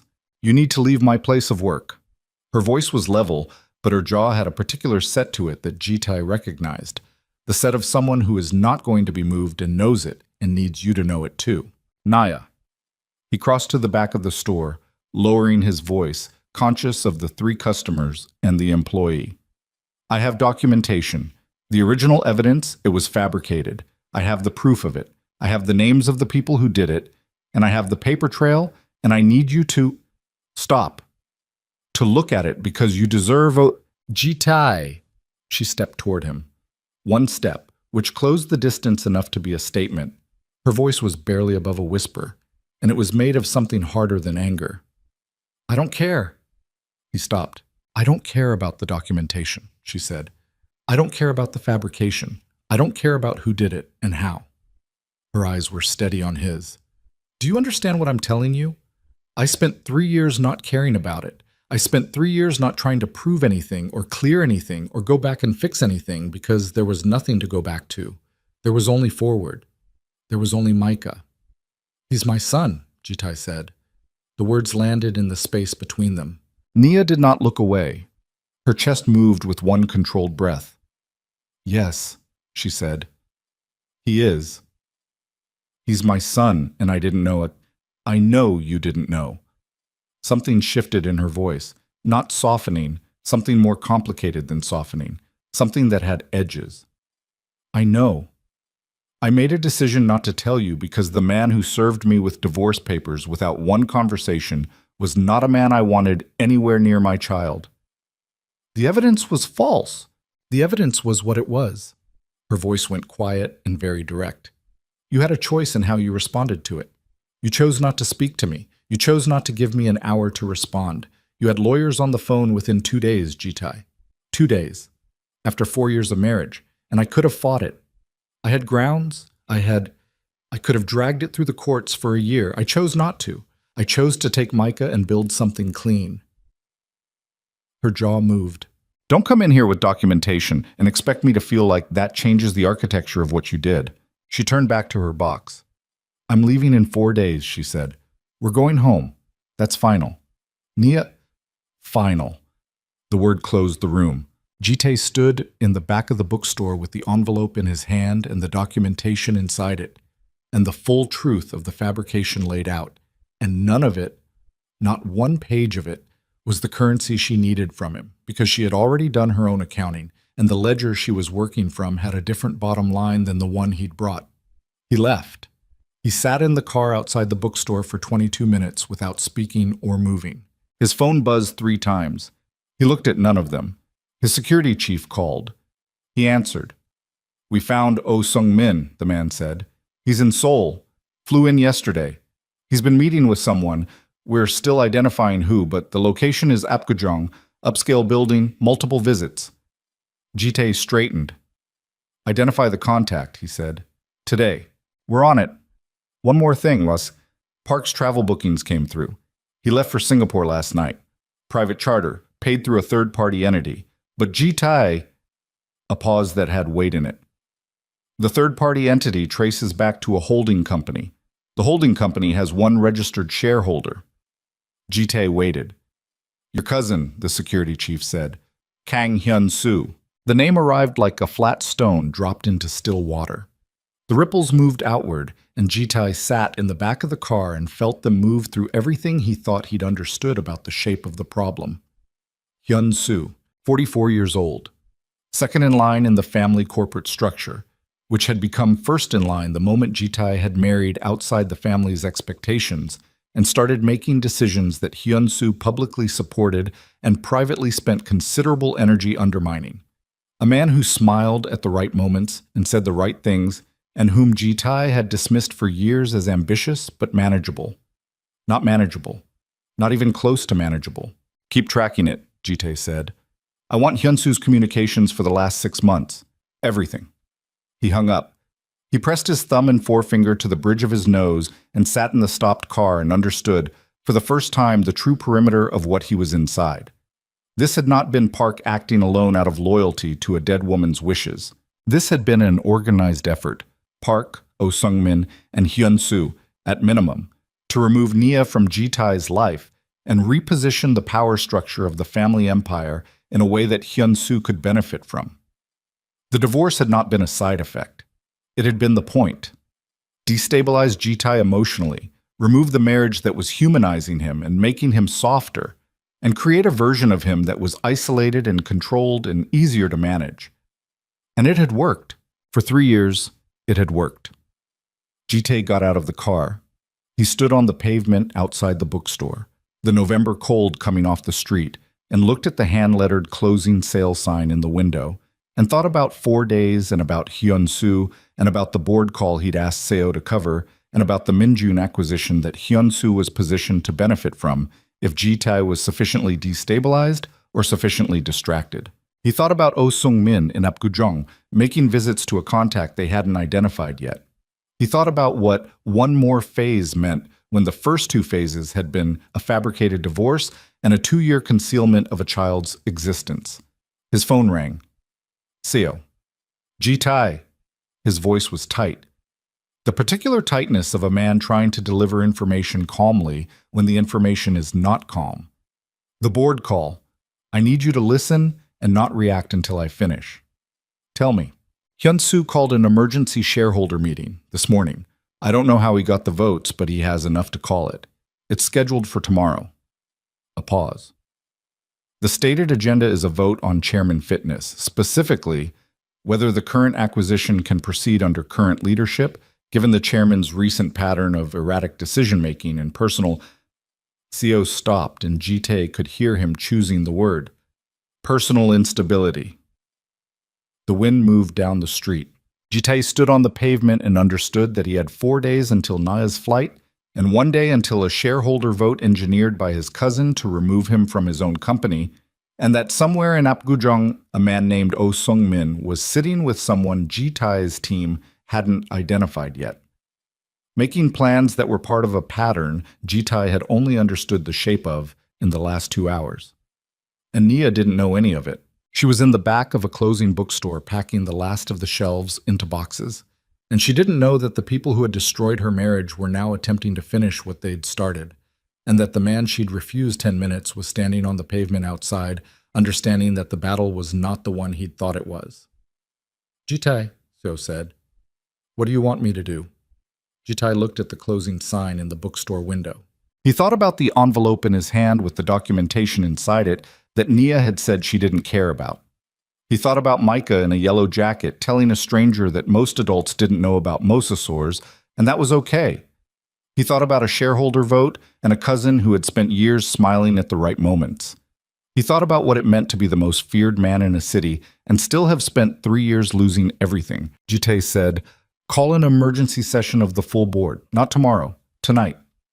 Seo was quiet for 2 seconds. Hyun-soo has the votes to. Let him have them. Call the session anyway. Ji-tae. Seo. The word came out like a period at the end of a sentence that wasn't open to revision. Either I walk into that room tonight on my terms, or I walk into it tomorrow on his. Call the session. He hung up. He got back in the car. Yoido, he told the driver. The tower. The Kang Group headquarters occupied the top 6 floors of a glass tower in Yoido's financial district, a building Ji-tae's father had broken ground on before Ji-tae was old enough to understand what groundbreaking meant. Ji-tae had worked in that building since he was 23, had taken over its top floor at 31, had made decisions from its boardroom that moved money and men across 3 countries. He knew every hallway of it the way you know a place that has been both your cage and your kingdom. He arrived at 6:14 p.m., and rode the elevator to the 38th floor and walked into his own boardroom like a man who had not slept in 30 hours and was entirely aware of this and had decided it was irrelevant. Hyun-soo was already there. He was the only one who was. The other board members were filing in over the following 20 minutes, arriving to find Ji-tae standing at the head of the table and Hyun-soo at the far end, and the specific atmospheric pressure between them that made three senior directors look immediately at their phones rather than at either man. Kang Hyun-soo was 4 years older than Ji-tae, broader through the chest, with the groomed and curated look of a man who had spent his life preparing for a version of himself that hadn't materialized. He had their grandfather's jaw and none of their grandfather's directness. When he smiled, it was with the lower half of his face only. He was smiling now. "Cousin," he said, "I didn't expect you tonight." "I know," Ji-tae said. He didn't sit. He stood at the head of the table and waited while the remaining directors settled. 7 faces, various quantities of anxiety distributed among them. Seo entered last, took a seat along the side wall rather than the table, and met Ji-tae's eyes for exactly 1 second. Ji-tae opened the envelope. He pulled out 3 pages from the documentation, selected, specific, sufficient, and placed them on the table in front of him with the deliberate calm of a man who has been planning this gesture since the car. "Before we proceed to whatever agenda my cousin has prepared," Ji-tae said, "I want to table some materials for the board's consideration." Hyun-soo's smile stayed. "Ji-tae, the process for calling an emergency agenda." "The process," Ji-tae said, "involves the chairman, which is still me, presenting materials he deems relevant to the board's governance function." "Sit down, Hyun-soo." Hyun-soo sat. Ji-tae slid 1 page to the director on his immediate left and let it move around the table. "What you're looking at is a documented record of financial fabrication conducted against this company's chairman by 2 individuals. One a long-term family advisor, one a former financial director of this company, whose activities were funded through a holding entity. The registered shareholder of that holding entity is present in this room." The silence had a texture. Someone at the table turned the page over as if there might be different information on the back. Hyun-soo's smile had not moved. That was the thing about Hyun-soo. He was at his most dangerous when he appeared completely relaxed. Ji-tae had understood this abstractly for years, and understood it now with the specific clarity of someone who had spent the afternoon reading documentation of exactly how that danger operated. "Those are serious allegations," Hyun-soo said, "and I imagine the timing of them, the night before a legitimately called shareholder review, will not be lost on anyone in this room." "The timing," Ji-tae said, "reflects when I received the information, which was today, which is also when your associate Oh Sung-min flew back into Seoul for meetings in Apgujeong." He looked at his cousin directly. "What was the next phase, Hyun-soo? The shareholder vote was the corporate piece. What was Oh there to arrange?" "I don't know what you're—" "Don't." Ji-tae's voice dropped half a register. Not louder, quieter. The quieter was worse. "I have 22 years of knowing how you work. Don't tell me you don't know. Tell me what the play was." Hyun-soo looked at the table, at the page that had made its way to him. His jaw moved. "The acquisition," said one of the directors, Kim Jae-won, 60, the longest-serving board member, a man who had been present for 3 leadership transitions and had survived them all by asking the right questions at the right moments. "Is the acquisition at risk from any of this?" "No," Ji-tae said. "Yes," said Hyun-soo simultaneously. Both men looked at each other across the table. "The acquisition closes in 10 days, Ji-tae said to Kim Jae-won. "The documentation I've presented has no bearing on its legal structure. It has bearing on a governance question, specifically whether the people who've been positioning for a leadership transition have any legitimate standing, given that their position was built on fabricated evidence and a concealment of information material to the chairman's personal and, by extension, organizational decision-making." "You want to talk about material information?" Hyun-soo said, and his voice had shifted, the relaxed surface cracking just enough to show what was underneath it, something cold and precise and long-held. "Let's talk about material information. Let's talk about a chairman who has been conducting surveillance on a private citizen, who has been absent from critical acquisition meetings, who walked away from a pre-signing call and had his deputy cover it, who is clearly, by any operational metric, distracted by a personal situation that he is not managing professionally." He opened his hands on the table. "I didn't invent that pattern, Ji-tae. You created it." The room absorbed this. Ji-tae breathed. Once. "You're right," he said. Hyun-soo blinked. Several directors looked up. "I have been distracted," Ji-tae said. I've been distracted because I discovered 4 days ago that I have a 3-year-old son I didn't know existed. And I didn't know he existed because the information was suppressed by people in this room's extended circle for reasons that had nothing to do with company governance and everything to do with a power play that has been running for 3 years. He looked at the faces around the table. So yes, I have been less than fully present for operational matters this week, because I am a person, and occasionally the things that happen to people take precedence over acquisition timelines. He let that sit. If the board would like to make a decision about my fitness for the chairmanship based on the fact that I spent 4 days trying to reach my son before his mother left the country, that is the board's prerogative. Kim Jae-won set the document down. How old? He said. Ji-tae looked at him. 3. Kim Jae-won was quiet for a moment. He had 3 grandchildren. Ji-tae knew this because Kim Jae-won brought photographs to quarterly meetings and had never once been embarrassed about it. Hyun-soo, Kim said, the holding company documentation. Can you refute it? A pause. It requires context, Yeol. Can you refute it? Another pause. Longer. No, Hyun-soo said. Then I'd like to table the shareholder review agenda until legal has reviewed the materials the chairman has presented. Kim looked around the table. Is there a second? There was. Hyun-soo sat back in his chair. The smile was entirely gone now. What was left underneath it was the face of a man doing rapid calculation on a situation that had moved faster than his contingencies. Ji-tae gathered his papers. The acquisition closes in 10 days, he said. SEO will cover operational continuity. I'll be reachable by phone for anything critical. He looked at his cousin. We'll speak with lawyers present. He walked out. In the elevator alone, he pressed his back against the wall and closed his eyes for 30 seconds. His hands were completely steady. The rest of him was not, but his hands had years of practice in appearing indifferent to what the rest of him was doing. His phone buzzed before the elevator reached the lobby. His security chief. Oh Sung-min's contact in Apgujeong identified. Not corporate. Nia's building manager. The meeting lasted 40 minutes. We're pulling what we can, but it looks like he was gathering information about her departure schedule. Ji-tae stared at the message.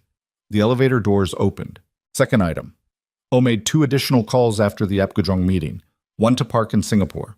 1 to an unregistered number we're still tracing. Ji-tae. Whatever they're planning for the departure, it's moving fast. He was already outside. Mapo, he told the driver. Now. The drive was 40 minutes in normal traffic. The driver made it 31. Ji-tae sat in the back with his phone and called his security chief and talked in the clipped shorthand of men who had handled situations before and understood that the time for complete sentences was after. I need 2 people on her building, now. Not visible, just present. Done. What are we looking for? I don't know yet, that's the problem. He looked out the window. The city was moving through its evening, all those lives in parallel, none of them aware of the specific convergence happening in their midst. Anything that looks like pressure, anyone who approaches her or the boy outside her normal patterns. Understood. And I need O's location. Still Apgujeong as of an hour ago. Keep it live. He hung up. He called Seo next. The board, Seo started. Handled for now, Kim Jae-won tabled it. I saw. A breath. Ji-tae. What Oh Sung-min is doing, I know. If he's feeding information to someone about her schedule, I know, Seo. They couldn't get to you through the board fast enough, so they're going to try to use her. I know. The 2 words came out with an edge that closed the line of thought. He softened it, barely. I know. I'm going there now. What are you going to tell her? Ji-tae looked out the window. Everything, he said. The apartment building in Mapo was a 6-story walk-up with a ground floor that smelled like someone's dinner from 3 apartments and a buzzer panel with half the labels missing. Ji-tae stood in front of it in the November dark and pressed the button next to the number his investigator had listed. Silence. He pressed it again. Who is it? Her voice through the speaker, flat and not surprised in the way of someone who has been waiting for something unpleasant and is tired of the anticipation. It's me. Ji-tae said. A longer silence. Micah's asleep, she said. I know. I need 5 minutes. Nia. He pressed his hand to the intercom panel. Someone has been gathering information about your departure schedule. People connected to what I told you about today. I need you to let me in so I can explain what's happening." The silence stretched. Then the buzzer sounded. He took the stairs to the 4th floor. The door to her apartment was open by the time he reached it. She was standing in it, arms crossed, wearing a sweatshirt and the expression of someone who has decided to hear something out and is angry about needing to. The apartment behind her was mostly boxes. Jite had known this from the reports, but knowing it and seeing it were different registers of the same fact. The walls had pale rectangles where pictures had hung. The bookshelf was empty, packed. A small pair of yellow rain boots sat by the door next to a rolling suitcase. He did not look at the boots too long. "Come in," she said. "Keep your voice down." He came in. She closed the door. She did not offer him a seat, partly because most of the chairs were disassembled against the wall, but mostly, Jitai understood, as a deliberate communication. He stood in the middle of the emptied room and told her. He told her about Park and Oh and Hyun-soo. He told her about the holding company and the fabrication mechanics, and the second phase, the monitoring, the 2 years of knowing about Micah and choosing silence. He told her about the board meeting tonight and about Oh Sung-min's meeting with her building manager and what his security team believed it meant. He told it without editorializing, without asking her to feel anything specific about it. He laid it out in sequence, the way you lay out a map for someone who needs to navigate, and he watched her face while he talked. Her face did what it had always done when she was absorbing something significant. Went very still and very interior, the surface shutting down so the processing could happen underneath without interference. Her arms stayed crossed, her jaw was set, her eyes were on him, steady, taking in each piece. When he finished, she was quiet for a long time. "They were monitoring me," she said, "for 2 years. Yes. And Park knew about Micah. Yes." Her jaw worked. She looked at the window, the city outside, the ambient light of a Seoul evening through the glass. Her arms tightened across her chest. "Why would Oh Sung-min care about my departure schedule?" she said. It was a real question, not rhetorical. She was thinking out loud, working the logic. Because the acquisition closes in 10 days and they needed more time to complete the board play and Hyun-soo's leverage over that play. He stopped, said it plainly. "I think you were going to be used as pressure. Information about Micah. Something that could be released publicly, timed badly, designed to create the impression of a personal scandal at the worst possible moment for the acquisition's signing." Nia's eyes came back to him. "He was going to use my son," she said. Jite said nothing. "To destabilize you." "Yes." She breathed. One breath, slow and deliberate, the way you breathe when the alternative is losing control of your own reaction, and you have decided that is not going to happen. "Okay," she said. The word had the quality of a decision being made rather than a sentiment being expressed. "So what do you need from me?" Jite blinked. It was the last thing he'd expected her to say. He stopped. Reset. "I need you to know that my team has people on the building. You're not in danger. I don't think they would—" "I know I'm not in danger," she said, with the precision of a woman who has assessed and managed danger on her own for 3 years. "What do you need from me for the acquisition to close without this being used against you?" "Nia." He looked at her. "That's not why I'm here." "I know why you're here." Her voice was not soft, but it had shifted very slightly from the wall it had been all week. Shifted enough to show the edge of something that wasn't quite anger. "You're here because you're worried about Micah. You're here because someone is making moves around us, and you feel responsible for it." She unfolded her arms, pressed one hand flat to the top of a nearby box, and Jitai recognized the gesture. "I'm asking what you need." He looked at her hand on the box. "I need you to not leave," he said. "Not yet. Not until this is resolved." 3 days, she said. 3 days, he said. "After that, if you want to get on the plane, I won't stop you. I will never stop you. But 3 days, Nia, while I deal with what Hyun-soo is planning." She looked at him. He looked back. From the other room, the sound of small movement, a child repositioning in sleep, the unconscious shift of someone deep in a dream about something very important, probably extinct. Nia looked toward the sound. Her face did the thing it always did when Micah was in her peripheral awareness.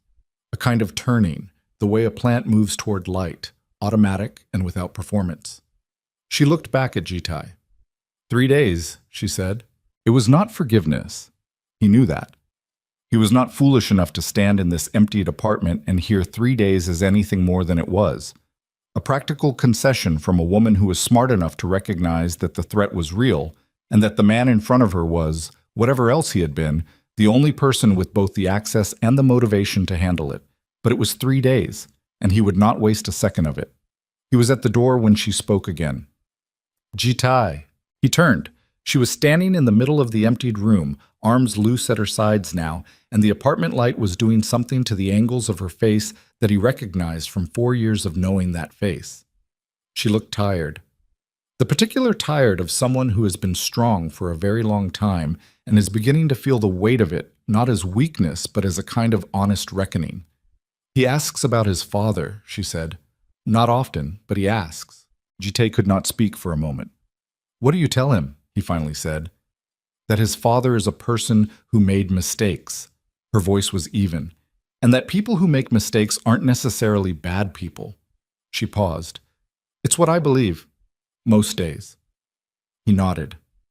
He went down the 4 flights of stairs and out into the Mapo street and stood on the pavement in the cold while the city continued its enormous, indifferent business around him.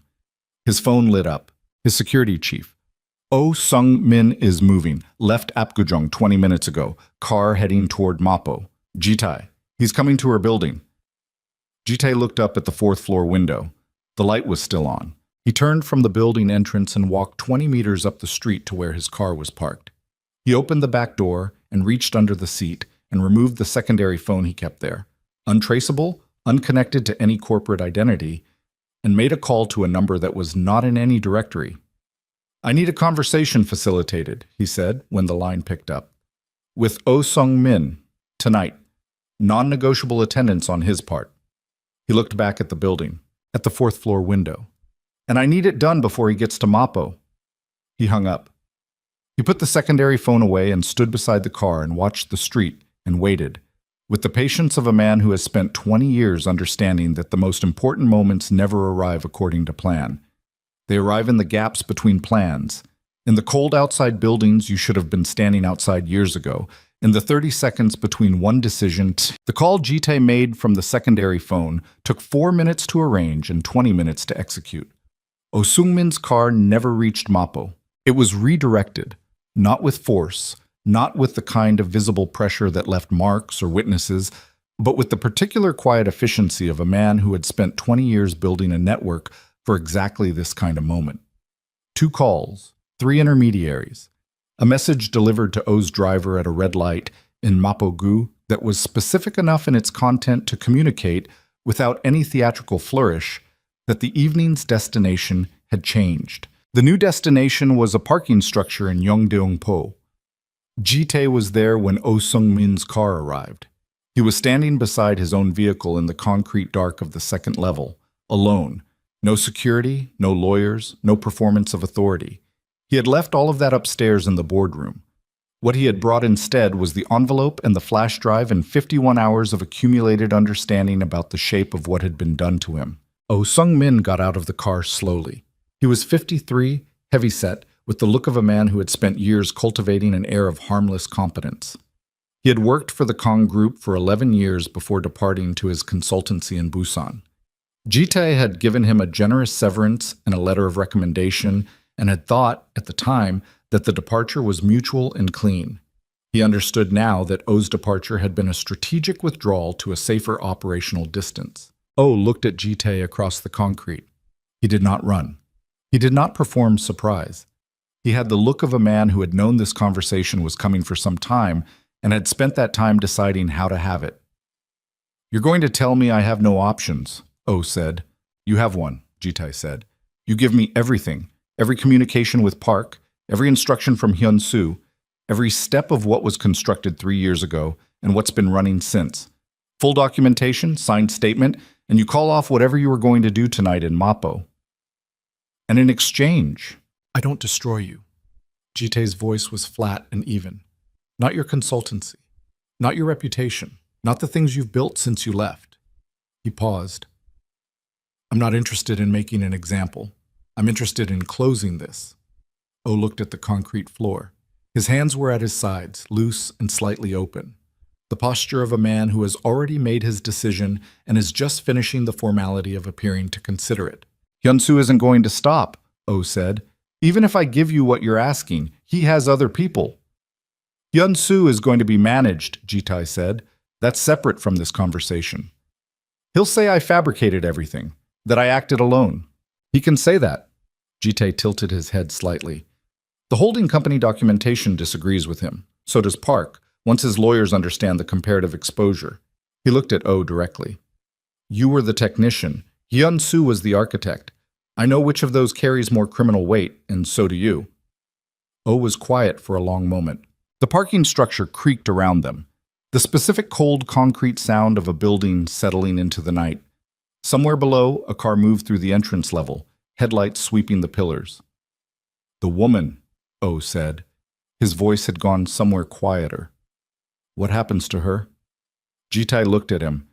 She and my son are no longer part of any calculation, he said. That's the point. O reached into his coat. He removed a phone. He pressed it into Ji-tae's hand without ceremony. An older device, a secondary unit, the kind of phone that held conversations you didn't want connected to your name. Everything from the last 3 years is on there. O said, communications, wire instructions. Hyun-soo's directives in writing, which he was stupid enough to send in text rather than voice. A pause. I kept it because I am not an idiot, and I understood from the beginning that I was the most expendable person in the arrangement. Ji-tae held the phone. The Mapo visit, he said, was to confirm her schedule for Hyun-soo. O's jaw moved. He wanted to know the exact departure window. I don't know what he was planning to do with it. I chose not to know. Go home, Ji-tae said. Don't contact Hyun-soo. Don't contact Park. My lawyers will reach you tomorrow for the signed statement. O walked back to his car. Ji-tae stood in the parking structure for a moment after the car's taillights disappeared down the ramp. He looked at the phone in his hand. He thought about 11 years, about a letter of recommendation and a generous severance package and the specific vanity of believing that the decisions you made with clean hands were ever truly clean. He drove to his office. He spent 3 hours with the phone's contents, his own secure system, and a level of focused documentation work that bypassed every emotional register and operated entirely in the cold, functional layer of his mind that had kept him operational through 20 years of decisions with consequences. He built the file the way he built everything that mattered, completely, precisely, without gaps. By 2 a.m, it was done. He sent it to his lawyers with a single line of instruction, Hyun-soo Kang, full scope, begin tomorrow. Then he sat in his office and did not move for a while. The city was at its quietest, but not silent. It was never silent, but reduced. The late-night frequency, the shift workers and the taxi drivers and the people who operated in the hours when the city belonged to them because everyone else had finally conceded to sleep. Ji-tae had a son. He let himself sit with that fact without immediately converting it into a problem to be solved or a situation to be managed. Just the fact, plain and enormous and 3 years overdue. He had a son who knew things about mosasaurs that most adults didn't. He had a son who wore a yellow rain jacket regardless of forecast. He had a son who had looked at a stranger in a bookstore and said, with the complete guilelessness of a person who had not yet learned to protect themselves from their own observations, "You have the same eyes as me." Ji-tae pressed his thumb and forefinger to the bridge of his nose and breathed through the particular pressure of it. Not grief exactly, though it was related to grief. The feeling of a door that had been closed for so long the frame had warped, and the opening of it revealed not the room you remembered, but something new that had been growing in the dark this whole time.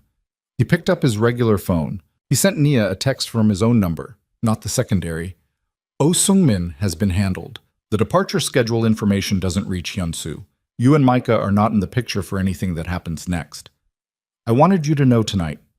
He did not expect a response at 2 a.m. The response came at 2:17. A single line. Thank you. He looked at it for a long time. Then he went home and, for the first time in 4 days, slept. The next morning, Ji-tae went to the apartment in Mapo and knocked on the door. Nia answered it with Micah on her hip.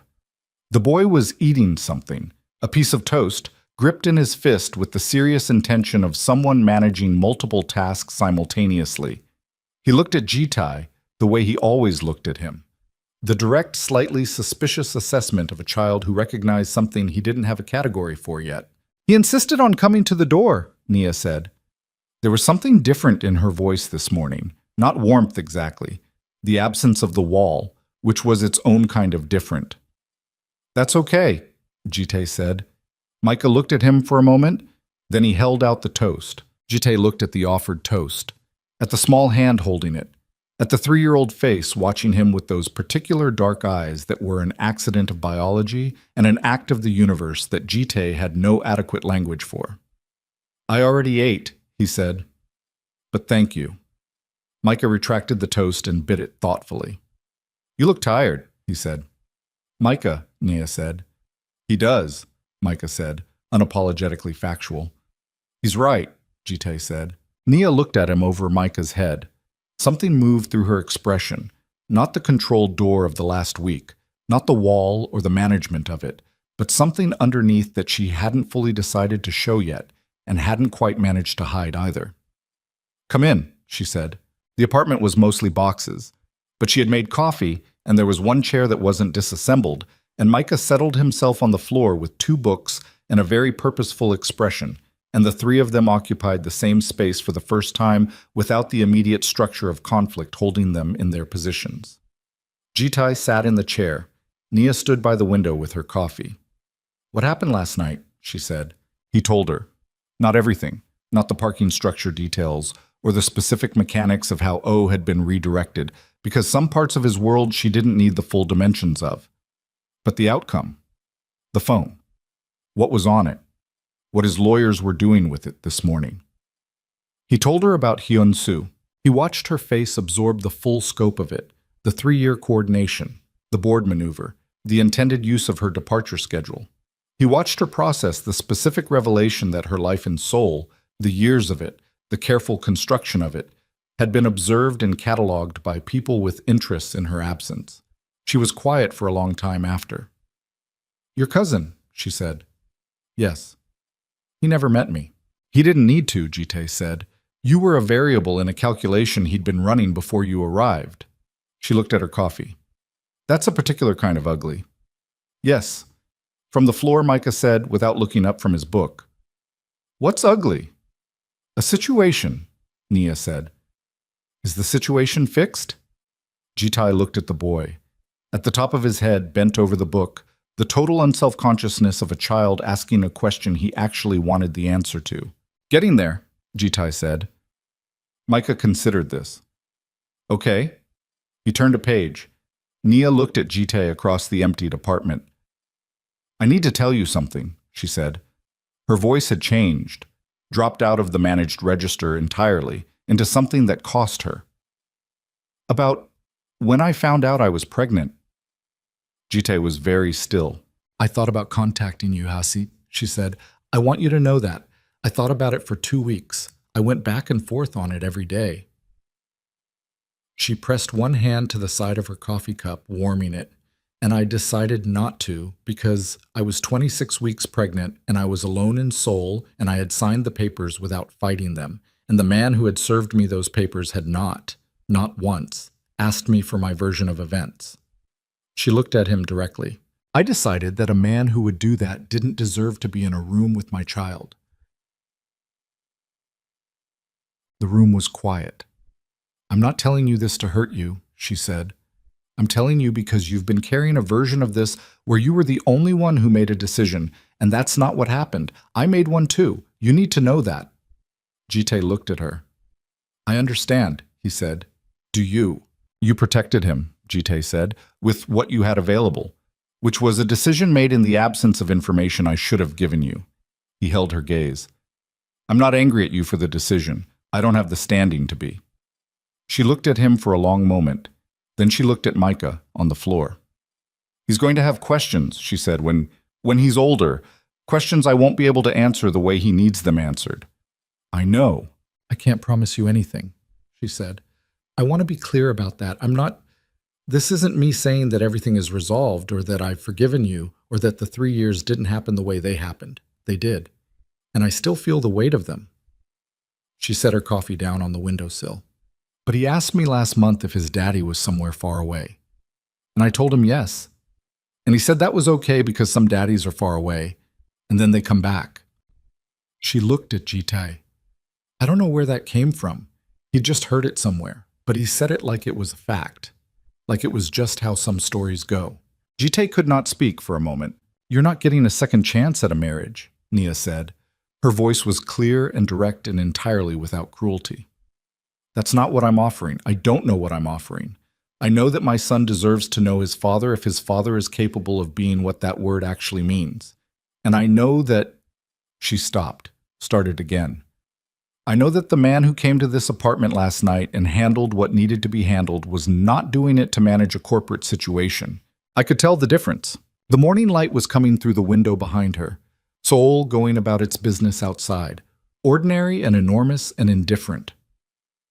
What do you need from me? Jitai said. Right now. Not the acquisition, not Hyun-soo, not the documentation. Right now. She looked at him. I need you to talk to him, she said. Not as a situation to be managed, not with anything prepared. She glanced at Micah on the floor. He asked me this morning if the man with the same eyes was coming back. Jitai looked at the boy. Micah had put his book down and was looking back at him, entirely unguarded. The open face of a child who had not yet learned to protect what he was feeling from the people he was feeling it around. Can I sit with you? Jitai said. Micah looked at the floor beside him, assessed the available space with the serious pragmatism of someone managing a significant book layout, shifted one volume slightly to the left. There's room, he said. Jitai lowered himself to the floor. It was not graceful. He was 41 years old in a suit that cost more than most people's monthly rent, and the floor was hardwood and there was not a great deal of space between the boxes. But he sat, and Micah looked at him at close range with the new context assessment of a child recalibrating, and then looked back at his book. This is a mosasaur, Micah said, pointing at a page. They lived in the ocean. They were actually more related to monitor lizards than to dinosaurs, but people always put them in dinosaur books, which is technically wrong, but I think it's okay because they're still very interesting.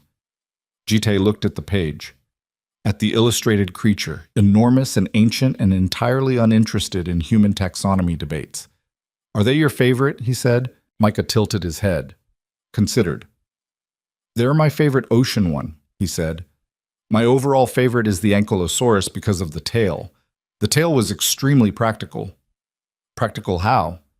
For hitting things, Micah said, with the tone of someone explaining something self-evident. If something was trying to eat you, you could hit it with your tail. That's very useful. That's a reasonable survival strategy, Jitai said. Micah looked at him sideways. You know about survival strategies?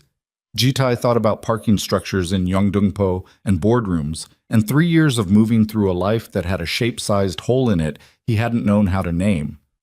A little, he said. Micah nodded, apparently satisfied. They sat on the floor together for a while.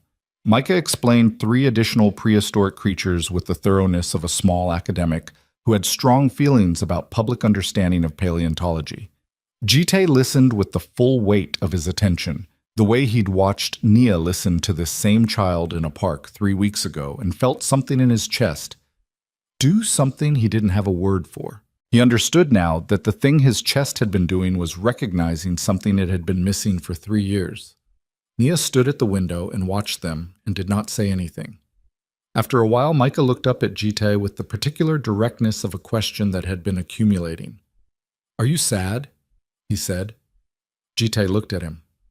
Why do you ask? Because you look like how Mom looks sometimes, Micah said. When she thinks I'm not watching, she gets a face like she's carrying something heavy. He considered Jitai with great seriousness. You have the same face right now. Jitai looked at the boy. At the 3 years in his face? At the things he'd learned and grown into without anyone from Jitai's side of him present. At the yellow jacket hanging by the door, and the dinosaur books, and the small pair of boots that would board a flight to Lagos in 2 days, and might or might not come back depending on decisions that hadn't been made yet by people still in the process of understanding what they were capable of. Yeah, Jitai said. A little. Micah thought about this. Then he moved slightly closer on the floor, not touching, but closer, in the unconscious way of a child who has decided that nearness is the appropriate response to someone carrying something heavy, because nearness is the only currency a 3-year-old actually has, and Micah was not a child who withheld what he had. Jitai sat very still. He did not trust himself to speak. From the window, Nia watched her son move closer to his father on the floor of a half-emptied apartment in Mapo, and she pressed one hand flat to her sternum. The gesture Jitai had always known, the involuntary one, the one she made when her heart rate spiked and was coming back down from something. And she turned to look out the window at the city so that neither of them would see her face do what it was doing. The three of them stayed in that configuration for a while. The city outside continued its business. Morning becoming mid-morning, boxes stacked against walls, 2 tickets to Lagos sitting in an inbox somewhere, a shareholder meeting being dismantled by lawyers across the city, a phone in Jitai's pocket with enough on it to end his cousin's position in the family company and occupy a courtroom for a year. All of it waiting, none of it requiring anything in the next 10 minutes. In the next 10 minutes, there was only a boy explaining why the ankylosaurus tail was a superior defense mechanism, and a man listening with everything he had, and a woman at the window letting herself feel, for the first time in 3 years, the tentative and terrifying sensation of something she hadn't allowed herself, the possibility of a future with a different shape than the one she'd been building toward. The Lagos tickets were not canceled that morning, or the morning after. Nia did not make that decision quickly or easily, or because she'd been convinced by any single argument. She made it over 3 days, the 3 days Jitai had asked for, in the incremental way that real decisions get made. Not in one large dramatic moment, but in the accumulation of small ones. The morning Jitai showed up with 2 cups of coffee and asked if he could take Micah to the park, and Micah was already putting on the yellow jacket before she'd answered. The evening he came back with a dinosaur encyclopedia that was apparently out of print and very difficult to find, and Micah's response was so immediate and total that Nia had to leave the room. The afternoon Jitai sat across from her at the small folding table that was the last piece of furniture left unboxed, and told her what he was going to do about Hyun-soo, not as information she needed, but as something he wanted her to know, because he was done conducting his life in compartments that kept the people who mattered at a distance. Hyun-soo Kong was removed from his board positions within the week. The legal process took longer. It always did, but the corporate consequences were immediate and final. He did not fight them, which told Jitai that the documentation from Oh's phone had been comprehensive enough to make fighting it a worse option than accepting the exit terms. Park Dae-jung remained in Singapore and engaged lawyers from there, and ultimately reached a settlement that removed him from every formal connection to the Kong family interests. Oh Sung-min sent his signed statement to Jitai's lawyers on the appointed day and then, apparently, went back to Busan and his consultancy, and whatever he did with the particular knowledge of someone who has participated in a wrong thing and gotten out more cleanly than he deserved. The Minjun acquisition closed 9 days after the boardroom confrontation. Jitai signed the documents in a room full of people who had all, in various ways, been unsure he would be there to sign them. He was there. He signed them. Then he left before the celebration drinks and drove to Mapo. Nia had not rebooked the tickets to Lagos. She had not said why, explicitly. She had said that Micah had started asking, with increasing specificity, when he was going to see the man with the same eyes again, and that answering this question required some clarity about geography that she wasn't yet in a position to provide. She had said this in the tone of a woman who has made a provisional decision and is being honest about its provisional nature. Jitai understood this. He accepted it completely. He did not push the architecture of it or ask her to articulate more than she was ready to. He brought coffee every morning that she was in Seoul. He learned where she bought groceries and sometimes appeared there, which she called transparent and he called efficient, and they were both right. He learned that Micah ate toast with the crust removed, not because he didn't like crust, but because he preferred to save it for last, which was a very particular organizational philosophy that Jitai found, for reasons he couldn't fully explain, profoundly moving. He learned that Nia read at night after Micah was asleep. Real books, physical ones, the kind you couldn't close a tab on. And that she had opinions about narrative structure that were extensive and entirely her own, and that she had not been sharing with anyone for 3 years because she had been too busy surviving to have conversations for the pleasure of them. He listened to all of it, He said less than he usually said, which for Jite was very little, and somehow that restraint communicated more than speech would have. The willingness to be present without an agenda. The willingness to sit with Micah on the floor and discuss extinct marine reptiles for an hour and not need it to mean something larger than it was. It was the last week of November when Nia told him she wasn't going back to Lagos yet. Not forever, she said. Her family was there and she would go back to visit, and Micah needed to know that part of himself too. But not as a permanent departure. Not as a closing. She said it at the kitchen table of a new apartment, smaller than the penthouse, larger than Mapo, in a building in Yongsan that was close to Micah's new daycare and had a park 2 blocks away with good swings. Jitai had not suggested the apartment, or paid for it, or arranged it. He had simply noted one morning that Mapo was far from the park Micah liked, and Nia had looked at him with the expression of a woman who understood exactly what was not being said and had decided to take the practical implication of it seriously. She had found the Yongsan apartment herself. He had helped her carry boxes, which was the most useful thing he'd done in 3 years, and he knew it. The day they moved Micah's things into the new room, the boy stood in the center of it and turned a full circle with his arms out and announced that it was a good room and that he intended to put his dinosaur books on the shelf in taxonomic order. "What does taxonomic mean?" Jitai said. Micah looked at him with magnificent patience. "It means by category," he said. "Like, not just by size, by actual family groupings." "That's very organized." "Organization is important," Micah said. He looked at Jitai. "Do you want to help?" Jitai looked at the shelf, at the stack of books waiting to be arranged into a system that a 3-year-old had already fully designed in his head. "Yeah," he said. "Tell me how." Micah told him. Jitai followed instructions. It took 40 minutes, and there was significant debate over the pterosaurs, who were technically not dinosaurs, but whom Micah felt warranted inclusion anyway, on the grounds that they were from the same era, and excluding them felt unfair. Jitai agreed that this was reasonable. Nia stood in the doorway and watched them organize the shelf and said nothing. And the expression on her face was the one she wore when she was feeling something she hadn't made a decision about yet. Not hidden, not managed, just present and unresolved and quietly enormous.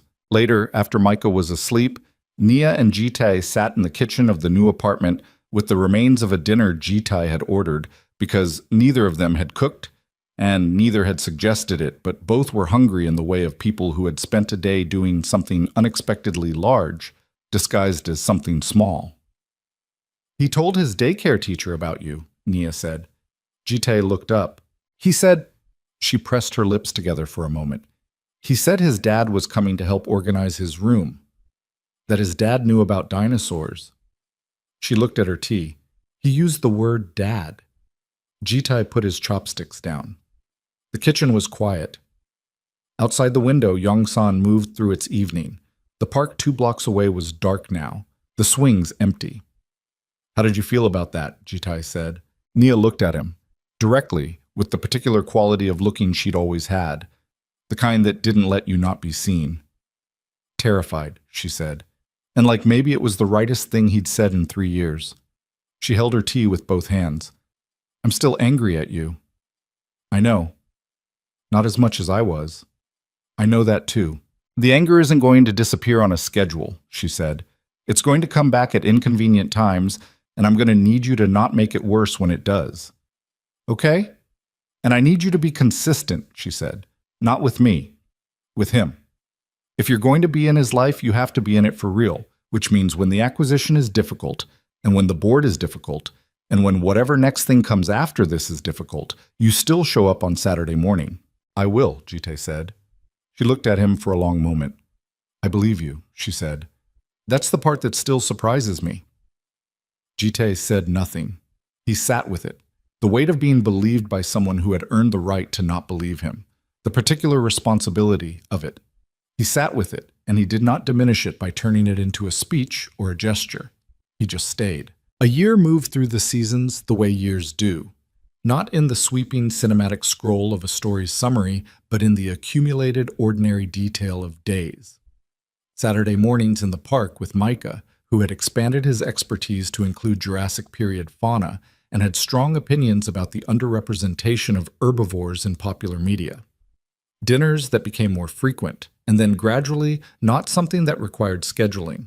The morning Nia laughed at something Jite said, not politely, not carefully, but the involuntary kind that she tried to stop and couldn't, and neither of them mentioned it, but both understood that something had moved. Jite distanced himself from the figures in his world who had helped make him the man capable of the mistake he'd made. Not all at once. Change in a man doesn't happen in declarations, but in the small daily decisions to do the thing that's harder and more honest, rather than the thing that's easier and costs nothing. He made those decisions more than he didn't. He got them wrong sometimes. He corrected course. He showed up on Saturday morning. There was a day in October, 1 year after the charity gala in the Grand Seohan Hotel, when Jitai found himself standing in a park in Yongsan in the amber afternoon light, watching Micah run across the grass with a kite. A red kite that had taken 25 minutes to get airborne and was now catching the October wind with a determination that Micah greeted with a shriek of absolute joy. Nia was beside Jitai, not quite touching, with her shoulder at the angle it went when she was comfortable.